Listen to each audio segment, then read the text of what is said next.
Tánaiste, the vast majority of us here in this state have been trying to live with COVID and to support the measures that have been put in place to save lives and indeed livelihoods. Unfortunately, however, the same cannot be said of everyone. We know that there are some financial organisations that are only too happy to prey on misery and distress, some of which has been generated by the COVID pandemic.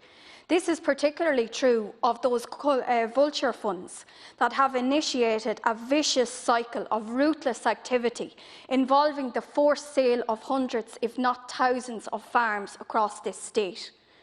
Indeed, earlier this week, Declan O'Brien of the Farming Independent reported that there has been a renewed upsurge in forced farm sales by these very funds. This has involved an extremely aggressive approach being adopted by the lenders since the end of the COVID-19 related moratorium on forced sales. The same report also noted that personal insolvency practitioners and farm organisations such as the ICSA, the ICMSA and the IFA have been sounding the alarm on this issue for years now, and yet nothing has been done by government.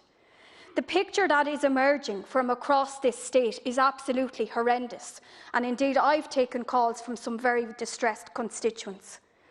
It is of profound concern to many farmers who are trying their level best to engage with lenders around debt management and repayment. As I understand it, the personal insolvency practitioners have also sounded alarms on this issue, and they have stated that some farm sales are even being forced through with any prior notice being given to the farmers themselves. Indeed, I'm aware of one case where a farmer was informed by his neighbour that his farm was up for sale online. It's disgraceful, and we need government action on this issue. As I understand it, a number of these forced sales have been denied through the application of protective certificates under the personal insolvency arrangement legislation. But Tánaiste, this is not a new issue, and we need much more action from government. We cannot allow this ruthless activity from vulture funds to continue.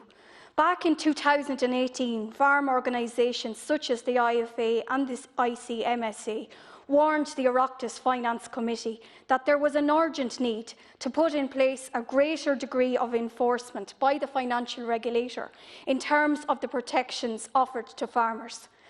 As the 2018 IFA submission noted, vulture funds take a short-term approach to the loans acquired, and they are not generally interested in working out a long-term debt resolution with the customer. This generates real and lasting damage, as the sale of assets damages the underlying viability of family farms. This is a particular problem for farms where the value of security held is often far in excess of the debts.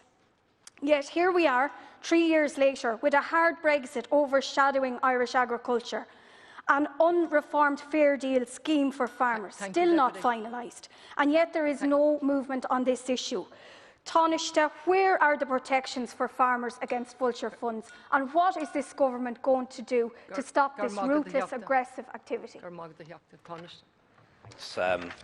Thanks very much, Deputy. I think at the outset it is important to say that people do have a responsibility to repay their debts. If you borrow money, you do have a responsibility to pay that. And that is true for mortgage holders, it's true for farmers, it's true for business people. And if you don't pay back your debts, you do actually cause social harm. Farmers not paying back their debts means it's harder for other farmers to get credit, and they have to pay a higher interest rate when they do. Business people not paying back their debts, that has an effect. It means it's harder for other business people to get credit, and they have to pay a higher interest rate when they do. And people not paying back their mortgage debts also make it harder for other people to get a mortgage in the first place, and mean that they have to pay a higher interest rate when they do. And we need to be frank about that and honest about that. People not paying back their debts causes social harm to others. It's not just a case of not paying money back to the banks or to a financial institution. Having said that, I strongly believe that anyone who makes an honest and reasonable effort to pay back their debts as best they can, whether that means over a prolonged period or whether it means restructuring the debt, well, then they should be facilitated, because nobody wants to see anyone losing their home or losing their business are losing their farm. And generally speaking, the courts are sympathetic in those circumstances. Certainly, I don't see how a forced sale of a farm or a business could occur had there not already been repossession hearings in a court, because that would have to happen first. And courts in Ireland don't grant repossession orders very lightly. We have a very low level of that. So I think it needs to be borne in mind that there are a lot of protections that exist already. And I'd very much encourage people to engage with insolvency practitioners, with banks and financial institutions to try and find a solution to their debts where that occurs. Taoiseach, I'm shocked at your lack of understanding on this issue. These vulture funds are absolutely ruthless. I personally know farmers who are doing their level best to engage with financial institutions, but these vulture funds are faceless entities, and I'm shocked this government is happy to let them run riot and cause misery and distress to people. I am not saying for 1 second that we don't get people to pay their debts. I'm not saying that. But there's people who are genuinely trying their best, and they're not being afforded the space or indeed the fairness. And Taoiseach, the solutions were put forward on this matter. I know my colleague Deputy Matty McGrath was involved in bringing legislation forward a number of years ago on vulture funds. And I also know that the IFA, they have said that, the first thing that's needed is a regulation of the vulture funds. So you're saying that the regulation isn't needed. I don't think you understand the gravity of this situation in rural Ireland. As the IFA has observed, it is simply unacceptable that farmers who gave security to long-standing institutions and pillar banks can now have that security sold to faceless entities who may not be answerable to anybody. So what I'm asking you to do, Taoiseach, is to ask the Minister for Finance if he will roll out meaningful protections for farmers, because there are no real protections. And you and your government cannot stand over this ruthless land grab, because that's what it is. It's a land grab. Thank you, Deputy. Thank you. Thanks, Deputy. That there are regulations in place and there are protections in place. And perhaps it is the case that those regulations aren't strict enough or those protections aren't strong enough. And of course, we're always open to hearing proposals that might strengthen protections for borrowers or might strengthen the regulation of financial institutions. That's something we've done in the past and something we remain open-minded about into the future.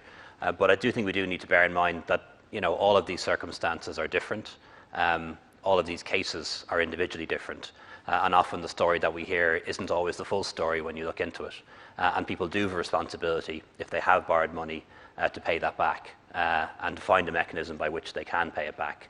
And ultimately, people not repaying their debts does cause a wider social harm to others, and I think we need to be honest about that.